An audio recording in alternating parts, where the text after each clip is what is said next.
सरकार क्याबिनेटको एकदम काम गर्ने मन्त्री भनेको नि प्रतिभा रावल हो के साथीहरू। यस्तै मन्त्री सबै भइदिनु भने काम कति छिटो हुन्थ्यो होला। किन उभिएको हामीले तपाईँलाई सम्मान गरेको हो बस्नुपर्छ भन्दै हुन्थ्यो। कहिलेकाहीँ कमी कमजोरी हामी पनि गर्छौँ के। तपाईँहरूकोमा जति पनि मन्त्री जति पनि नेताहरू आउनुहुन्छ अबिर खातालाई दिन हतार नगर्नुहोस्। अबिर खातालाई दिन हतार नगर्नुहोस्। उहाँहरूलाई सम्मान दिन हतार नगर्नुहोस् होइन। समस्या समाधान गरेर आएपछि म तपाईँहरूको अबिर खाता लाउँछु। कति समय लाग्छ मैले हजुरलाई यहीँ आएर म किन भने भन्दा हजुरहरूको त्यो तरासको वातावरण नहोस्।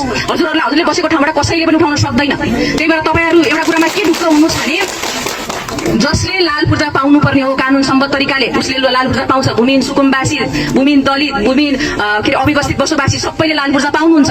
तपाईँहरू यो कुरामा चाहिँ ढुक्क हुनुहोस्। त्यही भएर तपाईँहरूलाई त्यो त्रासको वातावरण बनाइदिने कसैले चाहिँ बिचमा हामी बिचमा खेल्न सक्ने त्यो हुनसक्छ। त्यसको लागि चाहिँ तपाईँहरूले तारन्तार खबरदारी गर्नु भएको छ, विगतमा पनि गर्दै आउनु भएको छ। यसको लागि म फेरि पनि तपाईँहरूलाई धन्यवाद व्यक्त गर्न चाहन्छु। त्यही भएर तपाईँहरू एउटा कुरा चाहिँ के तपाईँहरू विश्वस्त हुनुहोस् भने तपाईँहरू भूमिहीन जुन सुकुम्बासीहरू हुनुहुन्छ सुकुम्बासीलाई कसैले चाहिँ उठाउन सक्दैन। कहिलेकाहीँ तपाईँहरूले बसेको जग्गा कहिलेकाहीँ नकारात्मक सूचीमा पर्या हुन सक्छ होइन। त्यसको हकमा पनि कुन कानुन ल्याएर कुन नीति परिवर्तन गरेर चाहिँ त्यसमा पनि सम्बोधन गर्न सकिन्छ भन्ने कुरामा नेपाल सरकार काम गरिरहेछ। अहिले झन्डै 5 महिना भयो नेपाल सरकार यो सरकार गठन भएको।